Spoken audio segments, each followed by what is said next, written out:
रूस और यूक्रेन के बीच जारी जंग खत्म होने का नाम नहीं ले रही। पिछले 3 महीने से चल रही इस जंग में हजारों लोगों की जान जा चुकी है, लेकिन इसके बाद भी न तो पुतिन जंग से अपने कदम पीछे खींच रहे हैं और न ही जेलेंस्की की सेना हार मानने को तैयार है। इस बीच मारियोपोल पर जीत दर्ज करने के बाद रूसी सेना ने अज़ोवस्ताल स्टील प्लांट में बिछाई गई बारूदी सुरंगों को नष्ट करने का काम तेज कर दिया। रूस का दावा है कि इस स्टील प्लांट में जंग के दौरान यूक्रेन की सेना की स्पेशल यूनिट अज़ोव रेजिमेंट के करीब 2000 सैनिक छिप गए थे, जिन्होंने करीब 2.5 महीने तक रूसी सेना को हर मोर्चे पर कड़ी टक्कर दी। यही नहीं, युद्ध के बीच यूक्रेन के सैनिकों ने स्टील प्लांट के आसपास बड़ी संख्या में लैंडमाइन बिछा दी ताकि रूसी सेना को आगे बढ़ने से रोका जा सके। लेकिन कई दिनों तक चली भीषण जंग के बाद रूस ने इस प्लांट पर कब्जा कर लिया। इसके बाद अब रूसी सैनिक वहां बिछी बारूदी सुरंगों को नष्ट करने में जुट गए। रूस ने जो वीडियो जारी किया उसमें कुछ सैनिक लैंडमाइन की तलाश में मशीनों के साथ धीरे धीरे आगे बढ़ते दिखे। तभी वहां एक जोरदार धमाका हुआ। इस सर्च ऑपरेशन के दौरान वहां कई और बारूदी सुरंगें मिली, जिन्हें रूसी सैनिकों ने बड़ी सावधानी से धमाका कर नष्ट कर दिया। स्टील प्लांट के आसपास एक टैंक की मदद से मलबा हटाने का भी काम चलता रहा। तभी एक और लैंडमाइन में ब्लास्ट हो गया। हालांकि इन धमाकों में किसी को कोई नुकसान नहीं पहुंचा। रूस ने दावा किया कि पिछले 2 दिनों में 100 से ज्यादा विस्फोटक नष्ट किए जा चुके हैं। वहीं यूक्रेन के रक्षा मंत्रालय ने एक वीडियो जारी किया जिसमें रूस की तरफ से बिछाई गई बारूदी सुरंगों को नष्ट करने का उसने दावा किया। और यह ऑपरेशन यूक्रेन की राजधानी कीव में किया गया, जहां आरोप है कि पुतिन की सेना ने कई इलाकों में लैंडमाइन बिछाई थी, जिनका पता लगाने के बाद यूक्रेन के सैनिकों ने उन्हें नष्ट करने का काम किया। ये बारूदी सुरंगें इतनी खतरनाक थीं कि नष्ट करने पर जबरदस्त धमाका हुआ और वहां काफी देर तक आग के साथ धुएं का गुबार उठता दिखाई दिया। यूक्रेन का इल्जाम है कि रूस ने कीव में इसी तरह से कई जगह पर बारूदी सुरंगें लगाई हैं, जिनको नष्ट करने के लिए सेना का सर्च ऑपरेशन जारी है। उधर रूस ने यूक्रेन के मारियोपोल शहर पर पूरी तरह कब्जे का दावा किया, जिसके बाद यूक्रेन के राष्ट्रपति जेलेंस्की ने पुतिन के इस रवैये की आलोचना करते हुए इसे मारियोपोल के लोगों पर अत्याचार बताया। हालांकि उन्होंने मारियोपोल पर रूस के कब्जे की बात पर हामी नहीं भरी, लेकिन वहां से उनके सिपाहियों ने लौटना शुरू कर दिया, जिसके बाद रूस की फौज ने यूक्रेन की कई जंगी गाड़ियों और सैटेलाइट सिस्टम को आग के हवाले कर दिया। रूस के लिहाज से यह बड़ी जीत इसलिए थी क्योंकि उसकी फौज करीब 2.5 महीने से मारियोपोल पर कब्जे की कोशिश में लगी थी। आरोप है कि उसने अपनी इस जीत के लिए मारियोपोल पर जोरदार बम बरसाए।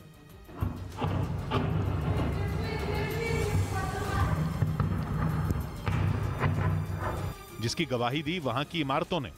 सैकड़ों लोगों के आशियाने तबाह हो गए और हजारों लोग अपनी जान बचाने के लिए बंकरों में शरण लेने पर मजबूर हो गए। यूक्रेन का आरोप है कि रूस ने रिहायशी बस्तियों को जानबूझकर निशाना बनाया और वहां मौजूद बिल्डिंगों को खंडहर में तब्दील कर दिया।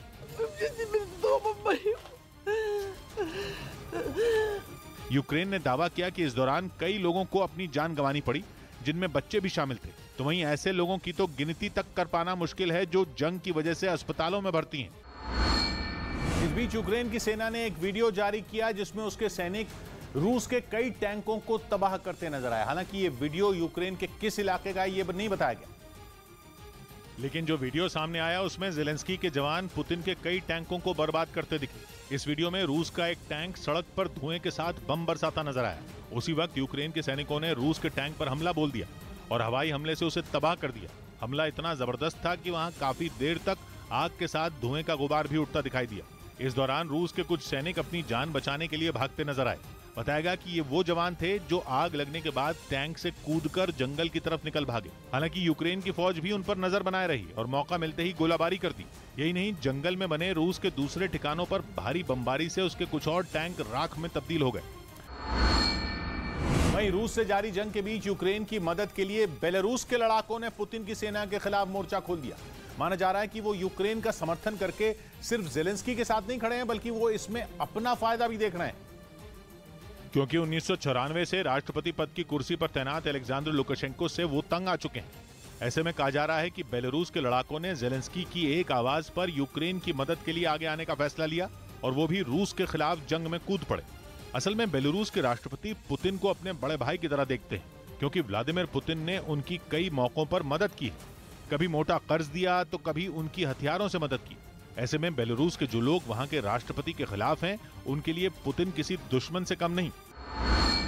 जंग के शुरुआती दौर में पुतिन और लुकाशेंको की दोस्ती का उदाहरण देखा जा चुका है। जंग के दौरान बेलारूस ने रूस से घातक हथियारों से जुड़ी डील भी की थी।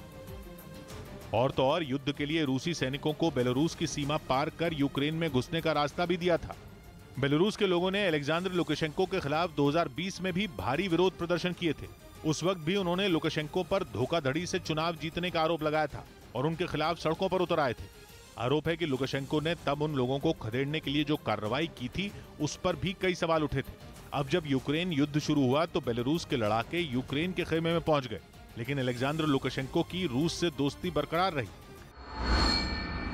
जिसका नतीजा ये हुआ कि वहां के लोगों ने धीरे धीरे यूक्रेन की मदद के लिए पोलैंड पहुंचना शुरू कर दिया, क्योंकि पोलैंड की सीमा बेलारूस और यूक्रेन से लगती है। जिसका फायदा उठाते हुए बड़ी संख्या में बेलारूस के लोगों ने पोलैंड का रुख कर लिया ताकि वो यूक्रेन को जंग में जीतने में मदद कर सकें।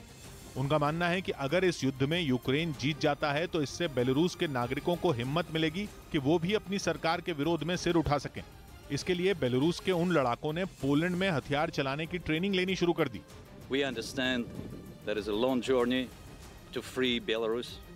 राजधानी वॉर्सो से जो तस्वीरें सामने आई उनमें बेलारूस के लड़ाके घातक और ताकतवर हथियारों को चलाने के गुर सीखते नजर आए। इस दौरान उन्होंने युद्ध में खुद को बचाने के लिए दुश्मन पर हमला करने की तकनीक भी सीखी। बेलारूस के लड़ाकों का तो यहां तक मानना है कि जब यूक्रेन युद्ध खत्म हो जाएगा तब उनकी जंग शुरू होगी। रूस के सैनिकों को यूक्रेन से खदेड़े बिना बेलारूस को अलेक्जेंडर लुकाशेंको से आजादी दिलाना उन्हें मुश्किल लगता है। उधर यूक्रेन की सेना ने एक वीडियो जारी किया जिसमें उसके जवान और टैंक रूस के ठिकानों पर ताबड़तोड़ हमला करते दिखाई दिए। हालांकि ये वीडियो किस इलाके का है इसकी जानकारी नहीं दी गई, लेकिन हमले की तैयारी से पहले जारी वीडियो में यूक्रेन के सैनिक टैंक पर बैठकर हाथ हिलाते नजर आए। इसके कुछ देर बाद इनमें एक रूस के सैनिकों पर ताबड़तोड़ फायरिंग करता नजर आया तो दूसरा जैवलिन को कंधे पर रखकर रूस के ठिकानों पर बमबारी करता दिखाई दिया। लेकिन जब रूस की ओर से पलटवार हुआ और यूक्रेन की सेना कमजोर पड़ने लगी तो उन्होंने अपने ताकतवर टैंकों से भारी गोलाबारी की और रूस के ठिकानों को तबाह कर दिया। यूक्रेन ने दावा किया कि उसके जांबाजों के इस हमले में पुतिन की सेना को भारी नुकसान उठाना पड़ा। इस बीच रूस के रक्षा मंत्रालय ने एक वीडियो जारी किया जिसमें उसके खतरनाक लड़ाकू हेलीकॉप्टर यूक्रेन के ठिकानों पर बमों की बारिश करते नजर आए। बताया गया कि ये रूस के का-52 हेलीकॉप्टर थे जो यूक्रेन के जंगी ठिकानों पर हमला करने के लिए पूरी तरह तैयार दिखे। जैसे ही इशारा मिला उन्होंने उड़ान भरी और निशाने पर दुश्मन के डिपो को ले लिया, जिसके बाद चंद सेकंड के अंदर हेलीकॉप्टर से बम बरसने शुरू हो गए। रूस ने दावा किया कि उसके इस हमले से यूक्रेन के हथियार डिपो तबाह हो गए। हालांकि यह हमला कहां हुआ इसकी जानकारी रूसी फौज की तरफ से नहीं दी गई, लेकिन उसने इस हमले से यूक्रेन को जबरदस्त नुकसान जरूर पहुंचाया, जिसके बाद अपने टारगेट को तबाह कर रूस के हेलीकॉप्टर वापस अपने सैन्य अड्डों पर चले गए। वहीं यूक्रेन की फौज ने एक वीडियो जारी किया जिसमें आसमान से मिसाइल गिरती दिखी। ज़ेलेंस्की की सेना का दावा है कि उसने अपने इस हमले में रूस के वैक्यूम बम लॉन्चर को तबाह कर दिया। और जो वीडियो जारी किया गया उसमें TOS-1 वैक्यूम बम लॉन्चर को ध्वस्त करने के लिए एक मिसाइल हवा में उड़ती दिखी। आसमान को चीरती मिसाइल जैसे ही टारगेट पर गिरी, धमाके के साथ तेज रोशनी निकली। विस्फोट इतना जोरदार था कि ऐसा लगा मानो ज्वालामुखी फूटा हो। यूक्रेन ने दावा किया कि उसने इस हमले में रूस के उस वैक्यूम बम लॉन्चर को तबाह किया जो हमले की तैयारी में था। बताया गया कि अगर इस लॉन्चर से रूसी सेना एक बार भी हमला कर पाती तो पलक झपकते ही भीषण तबाही होती।